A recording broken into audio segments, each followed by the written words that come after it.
Do you want to move your life forward in the most positive way using astrology? Then let's talk about the astrological patterns for January 2020. This is a significant month, and you've probably heard about the fact that Saturn and Pluto are going to make the one and only exact conjunction this month. It's all over all the astrological blogs. No doubt you've been informed, but I want you to be mindful that a lot of the emergency energy, a lot of the gloom and doom, I just don't resonate with that concept with this Saturn-Pluto conjunction. I would like to direct you elsewhere.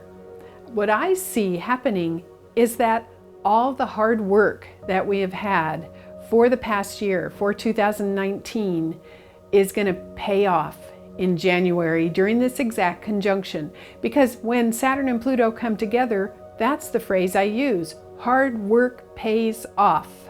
Mindful consistency, mindful discipline, mindfully channeling your energy so you achieve the goals you want pays off.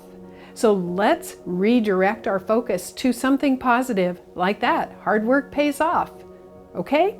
Because this is going to be taking place, the exact conjunction, at the same time as an eclipse. We have a full moon eclipse on January 10th in Cancer. Isn't it so interesting that we get an eclipse in Cancer at the same time Saturn and Pluto are making this conjunction? This is something we need to pay attention to and utilize. So let's talk about that new moon eclipse that took place on December 26th in Capricorn, because it is connected to this full moon in Cancer, also an eclipse. I had mentioned that we should focus on understanding what comforts us and developing that into an integrated habit in your life so that you are self-sufficient, so that you know how to change your attitude if you go through a difficult or challenging time by applying comforting techniques that are not necessarily high calorie, that are not necessarily drugs or prescriptions, but that are done with your own consciousness. Well, it comes to a peak January 10th at this full moon eclipse in Cancer, with Saturn and Pluto sitting right there, kind of staring at the situation. So this is a time we need to be in charge of nourishing ourselves, and it needs to be integrated into our life so that we can't blame the world or other people or circumstances for how we feel. See, this is grown-up stuff, grown-up spiritual stuff that we are talking about with this Saturn-Pluto energy. That's how I like to look at it. It's the next phase of understanding we need to be held accountable for our own attitude. Certainly, the most gigantic event in January will be this eclipse on January 10th, and we're going to feel it rippling through the entire month. You're going to feel it as soon as New Year's Day hits, and as a matter of fact, on January 2nd, we have Jupiter and Mercury conjunct, which is absolutely perfect for New Year's resolutions, absolutely perfect for you to plant seeds of positivity and affirmations, but it all coalesces around this eclipse. That concept of being in charge of your own state of mind needs to ripple through the entire year, but it begins in January. All the other little minor aspects taking place between the planets in the month of January, they are important, but the main theme is going to be that dominating eclipse. And I would recommend you set time aside to celebrate, to nourish yourself and nurture yourself, and to be in charge of your own emotions.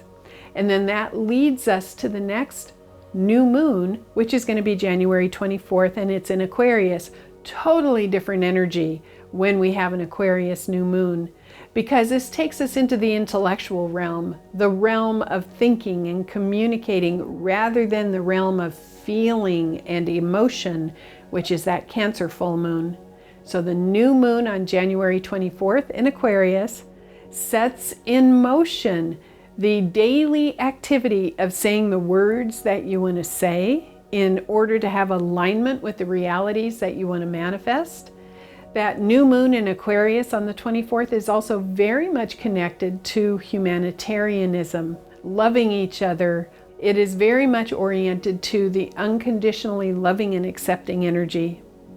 So to summarize the astrological patterns for January, everything revolves around that eclipse on January 10th with the Saturn-Pluto conjunction. Hard work pays off. Hard work, discipline, consistency, efficiency in managing your own state of mind pays off. Let it be integrated. Digest this concept. It's a pervasive theme through the month, and you need to feel good about that. And then we get to the new moon in Aquarius on the 24th, which lightens the energy a bit, moves us into the intellectual realm, and helps us activate positivity with our words, thoughts, and feelings. So I wish you a beautiful and happy January, and remember, elevate your consciousness, be in charge of how you feel, and make it positive. Thank you. I'm Kathy Rose.